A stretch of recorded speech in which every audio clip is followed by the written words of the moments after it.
Hi hello నమస్తే, నేను మీ anchor Shiva. Welcome to iDream Media. ఈరోజు మన ముందున్న గెస్ట్ వంశీ. ఈ పాటికే ప్రోమో చూస్తే మీకు అర్థమైపోయి ఉంటుంది అండ్ సిచ్యువేషన్ కూడా మీకు అర్థమై ఉంటుంది. నేను వంశీని ఈరోజు తీసుకురావడానికి గల కారణం ఏంటి, డీప్గా అంటే లాస్ట్ టైం చేయడం జరిగింది ఒక టాపిక్ మీద. ఈరోజు అంటే నిన్న కాక మొన్నే కదా చేశాను, సడన్గా ఏంటి క్లోజు అని నాకే కన్ఫ్యూజ్డ్ అయ్యి నేను వంశీకి ఫోన్ చేసి ఇప్పుడు ఒకసారి రా డిస్కస్ చేద్దాం అసలు ఏంటి అనేది, దానిపైన ఏమి దేనివల్ల క్లోజ్ చేస్తున్నారు, ఏం దెబ్బతిన్నది ఏంటి, దాని కారణాలు మనకు తెలియని తెలుసుకునే ప్రయత్నం అయితే వంశీతో మాట్లాడి తెలుసుకుందాం. Hi bro. హాయ్ శివ. ఎలా ఉన్నావు అని అడగలేను కూడా నేను అసలు యాక్చువల్లీ. ఏమైంది సడన్గా క్లోజు అమ్మేయడానికి సేల్? రీసెంట్గా అయితే ఒక రీల్ చేసిన, అది ఎంతవరకు రీచ్ అయిందో నాకు తెలియదు, కానీ వాళ్ళకు మట్టుకు మళ్ళీ ఒకసారి రిపీట్ చేస్తా. ఏం లేదు, దీంట్లో ఇంటర్వ్యూస్ చేయడం నా పైన నెగటివ్గా, దానివల్ల వచ్చిన నెగటివిటీ వల్ల సేల్స్ డ్రాప్ అయినాయి. సో ప్రోడక్ట్స్ ఆర్గానికా కాదా అనే డౌట్ క్రియేట్ అయింది. అండ్ దాంతోపాటు గచ్చిబౌలి స్టోర్ కూడా బాగా నడుస్తుండే, అక్కడ కొంచెం ప్రజలు ఎవరు ఏం మాట్లాడినా లైట్ తీసుకొని వాళ్ళకి కావాల్సిన ప్రోడక్ట్ వాళ్ళకి వస్తుందా లేదా అని వచ్చేవాళ్ళే. అక్కడ లిఫ్ట్ ప్రాబ్లం వల్ల కొంచెం సేల్స్ అక్కడ కూడా డ్రాప్ అయినాయి. 2 మెయిన్ రీజన్స్. ఒకటి నెగటివ్గా ఇంటర్వ్యూస్ చేయడం వల్ల వంశీ మంచోడు కాదు అనేది, అండ్ ప్రోడక్ట్స్ మంచివి కాదు అనేది. అది బాగా ఇంకిపోయింది అనుకోండి మైండ్స్లోకి. అది నేనున్నా యాజ్ అన్ ఆడియన్ నేను కూడా బిలీవ్ చేస్తుంది, అవునేమో కరెక్టేనేమో అని నమ్మేటోనే. ఇప్పుడు టైటాన్ వాచ్ ఉంది, మంచిది కాదు అన్నారు అని చెప్తే, అరే అనవసరంగా ఇన్ని రోజులు అది వాడినా కదా, కోటిలో 50 రూపాయలకే దొరుకుతుంది అన్నారు అని నేను కూడా కోటిలకు పోయి కొనుక్కుంటా. అట్లా నమ్మిండ్రు. సో దానికి ఎవరిని తప్పు పెట్టేది లేదు. అందుకోసము సేల్స్ డ్రాప్ అయితే నేను అప్పులు తీసుకొచ్చి బయట నుంచి పెట్టి ఇంకా లాస్ చేసుకొని నడిపించలేను కదా. ఆల్రెడీ అప్పులు చేసినా లాస్ అయినా, ఇంకా లాస్ ని మల్టిప్లై చేసుకోవడం ఎందుకు అని బంద్ చేసేసిన. లాస్ చాలా ఎక్కువ లాస్ అయిందా? అంటే ఇంటీరియర్ కి అంతా లాస్ అయినట్టే, దానికి లక్షలు ఖర్చు అయింది. వేరే అన్ని కొంచెం బ్రేక్ ఈవెన్ అయినా, ఇంటీరియర్ వరకు లాస్ అయినా. అంటే అది నేను ఎందుకు చెప్పించిన అంటే, అంత గ్రాండ్గా 30-40 ఏళ్ళ ఊహించుకున్నా నేను. ఈ వంశీ ఫార్మ్స్ అనేది నేను చచ్చిపోయేంత వరకు ఉంటుంది అనే ఇమాజినేషన్లో స్టార్ట్ చేసింది. లేకపోతే నేను కూడా సింపుల్గా ర్యాక్స్ ఏవో పెట్టేసి చేస్తుంటే, కానీ అంత పకడ్బందీగా చేయడానికి రీజన్ ఇది పెద్ద ప్రాజెక్ట్ లా తీసుకున్నా, 30-40 ఏళ్ళ ప్రాజెక్ట్. ఇట్లా 1 yearలో క్లోజ్ చేయాల్సి వస్తుందని కల్లో కూడా అనుకోలేదు, కానీ చేయాల్సి వచ్చింది. ఇదంతా డివైడ్ వల్ల అని అనుకోవచ్చా? దేనివల్ల డివైడ్ అయిపోవడం వారిది అట్లేం లేదు, 2 సక్సెస్ఫుల్ గా రన్ అయినాయి. ఇంటర్వ్యూస్ రానంత వరకు నాకు తెలిసి వాళ్ళ సేల్స్ కూడా డ్రాప్ అయింటాయి నా అనాలిసిస్ ప్రకారం. మొత్తం ఆర్గానిక్ ఫీల్డ్ పైన దెబ్బ పడ్డది ఇది కొంచెం, దానివల్ల సేల్స్ డ్రాప్ అయినాయి అనమాట. డివైడ్ అయినాక కూడా 2 గ్రో అవుతున్నాయి సైమల్టేనియస్ గా. ఐ కుడ్ సీ దట్ వాళ్ళది సక్సెస్ఫుల్ గా రన్ అవుతుంది, మనది సక్సెస్ఫుల్ గా రన్ అవుతుంది. 2 ప్రాఫిటబుల్ ఉన్నప్పుడు దెబ్బ కొట్టిండ్రు. బట్ అది ఇంకా స్టిల్ కంటిన్యూ అవుతుంది. కానీ ఎట్లా కంటిన్యూ అవుతుందో మనకు తెలియదు. యాజ్ ఫార్ యాజ్ మనం వాళ్ళ పక్క నుండి ట్రావెల్ చేసి చూసేంత వరకు వాళ్ళకి టఫ్ ఉందా మరి ఈజీ ఉందా ఎట్లుంది అనేది మనం చెప్పలేం. నాలాగా ఓపెన్గా వచ్చి చెప్తే కానీ మనకు తెలియదు అనమాట. వాళ్ళ బిజినెస్ రన్ చేసుకుంటున్నారు, మాకు ప్రాఫిట్ వస్తుంది, లాస్ వస్తుంది, మాకు ఇన్ని లక్షల లాస్ వచ్చిందనో ఇన్ని లక్షల ప్రాఫిట్ వచ్చిందనో చెప్తలేరు కదా. అందుకు మనకు చెప్పలేము. నడిపించినంత వరకు నడిపిస్తారు, but don't know whether it's profitable or no. Vamshi ఫార్మ్స్లో ప్రొడక్ట్స్ చాలా హై క్వాలిటీ, ఎక్కువ క్వాలిటీ కానీ లేకపోతే రేట్లో కానీ ఎక్కువ హై పీక్లో ఉండడం వల్ల, అంటే క్వాలిటీ పెరిగితే ప్రొడక్షన్ ఏదైతే పెరిగిందంటే ఆటోమేటిక్గా రేట్లు పెరిగితే అన్నీ పెరుగుతుంది, దానివల్ల బిజినెస్ డౌన్ అయ్యింది అని నెటిజన్లు అంటున్నారు. అదేం లేదు, అంటే రేట్స్ అట్లున్నప్పుడు కూడా వీళ్ళు ఎవరైతే నెగటివ్ స్ప్రెడ్ చేయలేదో సేల్స్ బాగానే ఉండే. అట్లాంటప్పుడు ముందు రేట్స్ కి తర్వాత రేట్స్ కి పెద్ద తేడా లేదు, ముందు రేట్సే కంటిన్యూ చేస్తూ వచ్చిన. రేట్స్ ఎక్కువ అనేసరికి ఇప్పుడు మనకు రేంజ్ రోవర్ కార్ కూడా ఎందుకు కొంటావు 1.5 పెట్టి, నువ్వు మంచిగా ఇది కియానో ఏదన్నా తీసుకో టాప్ మోడల్ అయిపోతుంది, సేమ్ ఫీచర్స్ ఉంటాయి అంటే మనకు కూడా సేమ్ ఇంజన్ దాంట్లో కూడా ఉంటుంది అంటే డౌట్ వస్తుంది కదా. అట్లా ఎవరైనా డౌట్ అట్లా చేసిండ్రు వీళ్ళు. ఈ ప్రోడక్ట్ బేగం బజార్లో దొరికేది, వంశీ ఫార్మ్స్ లో దొరికేది సేమ్ అంటే ఎవరికైనా కిరాణా షాప్ పోయే తీసుకోబోద్ది అవుతుంది, కానీ నా దగ్గరికి ఎందుకు వస్తారు? యాక్చువల్గా 2 డిఫరెంట్. మన ప్రీమియం కార్ లాగా, అది నార్మల్ కార్ లాగా. బట్ స్టిల్ పీపుల్ బిలీవ్ చేయలేదు, అరే నువ్వు డబ్బులు దోచుకోనికనే పెట్టినావు అనుకున్నారు. అట్లా నేను తగ్గిస్తా తర్వాత అన్న, లాస్ వచ్చినప్పుడన్నా మొత్తం తగ్గించి అమ్ముతా కదా. అసలు ఇంపాసిబుల్ ఉంది, మన కాస్ట్ ప్రైజే ఎక్కువ ఉంది. ఆర్గానిక్ పండించే వాళ్ళు కానీ వాళ్ళు ఇచ్చే ప్రైజెస్ కానీ ఎక్కువ ఉన్నాయి కాబట్టి నేను ఎక్కువ పెట్టాల్సి వచ్చింది. నేను ఒప్పుకుంటున్నా, మరీ తక్కువ లేవు కానీ వేరే ఆర్గానిక్ స్టోర్స్ లో కూడా అంతే ఉన్నాయి. నాది ఒక్కటే ఎక్కువ వీడియోస్ చేసి రోజు రెండు చేసి అందరికి ఈడెంతున్నాయి చూద్దామని వచ్చి రేట్ల పైన కూడా వీడియోలు చేసిండ్రు. అట్లా మొత్తం అది కొంచెం బాగానే ఎఫెక్ట్ అయ్యింది. కాదు ఇది ఎలా ప్రూవ్ చేయగలరు నార్మల్గా వంశీ? ఇప్పుడు టమాటో తీసుకో, నీ ఆర్గానిక్లో దీనికి బయట నార్మల్ దొరికే ఆనియన్కి ఈ రెండింటికి డిఫరెన్స్ ఎలాగా? అంటే మనం ఒక నైట్ ప్యాంట్ కొంటాం, కోటీలు ఇట్లా రోడ్డు పైన క్లిప్ పెట్టి అమ్ముతుంటాడు, అడిడాస్ లో పోయి కొంటాం, రెండు పైన అడిడాస్ అనే రాసి ఉంటది. ఇది ఇట్లా పట్టుకొని చూస్తేనే డిఫరెన్స్ అర్థమవుతుంది. అట్లనే టొమాటో కూడా ఇది హైబ్రిడ్ ఉంటది కొంచెము, ఇది నాటు దానిలాగా ఉంటది. అండ్ దీనికి కొన్ని పుచ్చులు ఉంటాయి మన నాటు దానికి, ఇది ఆర్గానిక్ పండించిన దానికి, ఎందుకంటే పురుగులు మొత్తం చచ్చిపో కొంచెం తినేసి ఉంటాయి. సో డిఫరెన్స్ అర్థమవుతుంది, రెగ్యులర్గా ఈ ఫీల్డ్లో ఉన్న వాళ్ళకి అర్థమవుతుంది. లేకపోయినా రెగ్యులర్ గా పండించే వాళ్ళు ఫార్మర్స్ ఉన్నారు, అందరికి నోటెడ్ వాళ్ళకి ఒక గ్రూప్ ఉంటుంది. పాస్ట్ 5 years 6 years 10 years నుంచి వాళ్ళ దగ్గరనే తీసుకుంటున్నారు అందరూ, వాళ్ళ దగ్గర నుంచే అమ్ముతున్నారు అందరు. సో అందుకోసము దీంట్లో కనుక్కోవడం పెద్ద విషయం కాదు, రెగ్యులర్ గా వాడే వాళ్ళకి అర్థమైపోతుంది. టాటా సాల్ట్ ఎంత వేయాలి, ఆశీర్వాద్ ఎంత వేయాలని మన అమ్మకి అర్థమవుతుంది కదా, ఒక్కొక్క సాల్ట్ ఒక్కొక్క ఉప్పు క్వాంటిటీ ఉంటుంది దాంట్లో. అట్లా అందరికి అర్థమైపోయింది లేండి, ఇది వాడే వాళ్ళకైతే. కొత్త వాళ్ళకి మెల్లగా అర్థమైంది. ఇంకొకటి, ఈ పాయింట్స్ అన్ని ఆడియన్స్ పాయింట్స్, ప్రొడక్షన్లో దమ్ము ఉంటే సేల్స్ అవుతాయి, కానీ అమ్మాయిలను అంబాసిడర్గా పెట్టుకుంటే సేల్స్ ఏమవుతాయి? అంటే అదే రీజన్ అయితే సంతూర్ మమ్మీ అని సంతూర్ యాడ్ చేయరాదు. ప్రొడక్షన్ చేసుకొని అమ్మాయిని పెట్టకుండా సంతూర్ డాడీ అనో లేదా ఊరికే ఏదేదో చేసేసేయాలి, అట్లా ఉండదు కదా. ఇది వన్ ఆఫ్ ది స్ట్రాటజీస్ అంతే.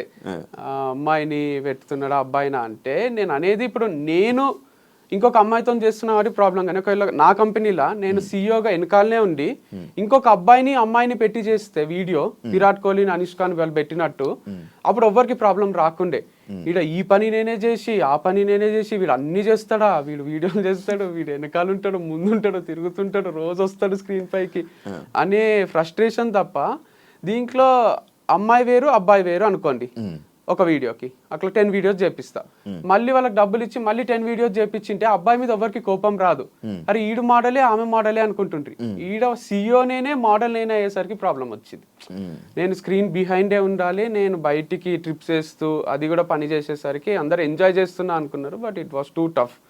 సో అంత సింపుల్ ఏం లేకుండే, అది కూడా బాగానే బిల్డ్ చేసిన. సో సత్తా ఉంటే ప్రతి ఒక్కరిగా కోటీశ్వరులు అయిపోతారు కదా ప్రోడక్ట్ లో. ప్రమోషన్ కి కూడా సత్తా ఉండాలి, అందుకే కదా సినిమా కూడా ఇన్ని ఆడియో ఫంక్షన్లు పెట్టి ఇంత చేసి మా సినిమా చూడండి రండి అని చెప్పుకుంటారు. మరి సత్తా ఉంటే సినిమా రిలీజ్ చేసేసేయాలి, వదిలేసేయాలి, వస్తారు, థియేటర్లు పెరుగుతూ పోతాయి. అట్లా ఉండదు కదా. రీసెంట్ గా ఇంకొక అమ్మాయిని పెట్టి మళ్ళీ చేసావు కదా, మరి వర్కౌట్ అవ్వాలా?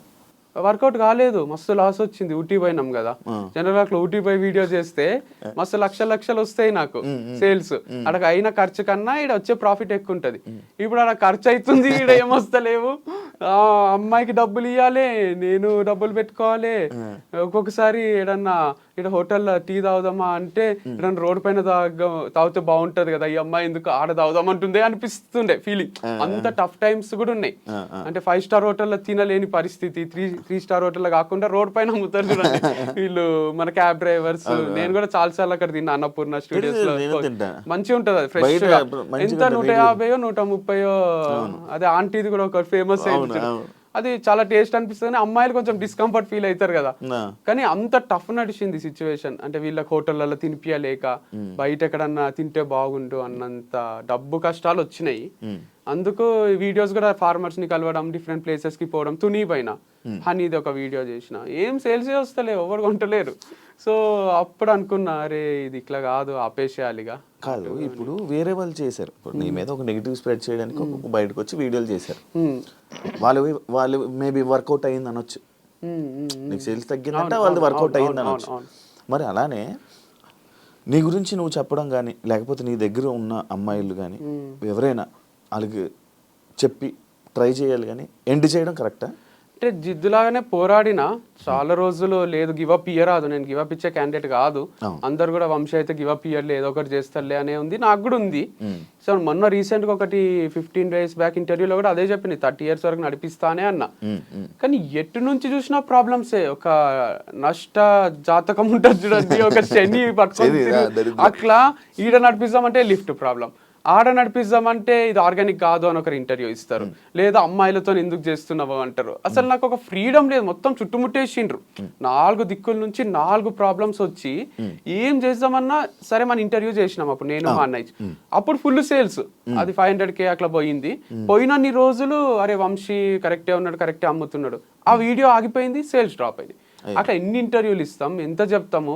నేను సోలోగా చేసే వీడియోలు అవి ఎంత పోయినా కూడా వ్యూస్ ఎక్కువ వస్తున్నాయి, సేల్స్ వస్తలేవు. ఫేమ్ వస్తుంది, పైసలు వస్తలేవు. సో పైసలు లేకుండా ఫేమ్ ఏం చేసుకుంటాం.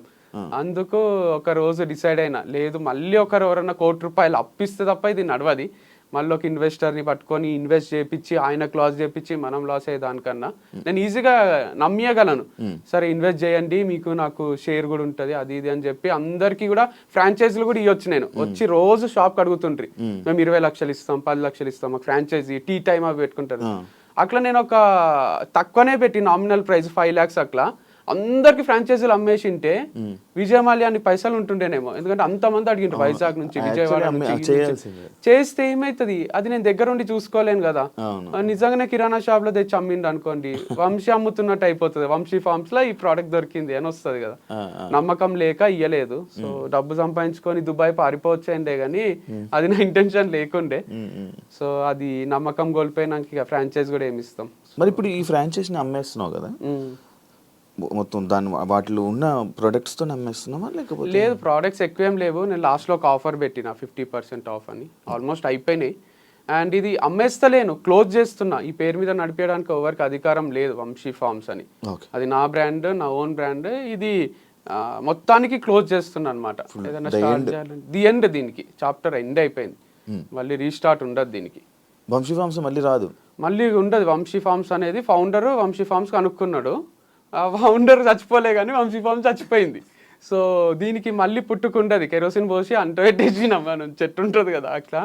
దీనికి మళ్ళీ పుట్టుకనో మళ్ళీ అది పెరగడమో చెట్టులాగా ఉండదు, ఇట్స్ డెడ్ అంతే. అందుకే నాకు పరామర్శించిండ్రు ఫోన్ చేసి, అర్థం చేసుకున్న వాళ్ళు ఏడుస్తున్నారు ఫోన్లో, నాకు ఏడుపు వస్తలేదు. అది నేను పెయిన్ లేక కాదు, నాకు జనరల్ గా కూడా ఏడుపు రాదు. రఘవరన్ బీటెక్ లో వాళ్ళ అమ్మ చనిపోయిన తర్వాత వాడు ఎప్పుడో ఏడుస్తాడు చూడండి, అట్లా నేను ఎప్పుడో బర్స్ట్ అవుట్ అయినాక రిలీఫ్ వస్తుంది నాకు, ఇమ్మీడియట్ గా రాదు. ఇప్పుడు కూడా ఏడవాలనే ఉంది, ఇంటర్వ్యూలో వ్యూస్ కూడా వస్తాయి కదా, అయితే కూడా ఏడుపు వస్తలేదు కానీ పెయిన్ ఉంది ఫుల్. సో మా మమ్మ అయితే చాలా నాన్ స్టాప్ ఏడ్చింది. మొన్న ఊర్లో ఉంది అక్క వాళ్ళ దగ్గర గుంటూరులో, చాలా బాధ అవుతుంది బెట, అమ్మమ్మ కూడా ఏడుస్తూనే ఉంది నైట్ అంతా, అది ఇది అంటే ఏ లైట్ తీసుకోండి, మీరు కూడా స్ట్రాంగ్ ఉంటుంది. అది వాళ్ళు మాకు చెప్పడం, మేము వాళ్ళకి చెప్పడం. ఫ్రెండ్స్ కొందరు రిలేటివ్స్ కాల్ చేసి ఒకరు చచ్చిపోతే ఎట్లా పరామర్శిస్తారో అట్లనే పరామర్శిస్తున్నారు, ఏం కాదు స్ట్రాంగ్ ఉండు, ఇంకా చచ్చిపోతున్నట్టు మన ఫ్యామిలీలో అంటే నిజంగానే అది నా బేబీ అనుకోండి. మీకు లాస్ట్ టైం కూడా చెప్పిన, నా బేబీ లాగానే, అంటే రియల్ బేబీ లేదు కాబట్టి అదే నాకు ఇట్లా పిల్ల లాగా అనిపిస్తుండే, చిన్నగా గ్రో అవుతున్నట్టు డైలీ చూసుకోవడం. అక్కడ ఒక ఎనర్జీ కూడా స్ప్రెడ్ అవుతుంది. నేను పోయి ఇక్కడ వీడియో అక్కడ వీడియో చేయడం వల్ల అది ప్లేస్ ని ఓన్ చేసుకున్నట్టు అనిపిస్తుంది అనమాట. సో ఎమోషనల్ కనెక్ట్ ఉంటుంది. వేరే ప్లేస్ లో ఏదైనా మంచి ప్లేస్ లో ఇది వెళ్తుంది అన్న దగ్గరికి వెళ్ళి షిఫ్ట్ చేసి అక్కడ ట్రై చేయాలనిపించలే? అంటే చేయలేము. వంశీ అంటే కల్తీ ప్రోడక్ట్స్ అమ్ముతాడు, వంశీ అంటే ఎక్కువ రేట్లు పెడతాడు. యాక్చువల్గా నేను వారధి ఫార్మ్స్ టైంలో కూడా నాకు ఒక వీడియో ఉంటుంది చూడండి, నా కాన్సెప్ట్ అంతా వేరుండే.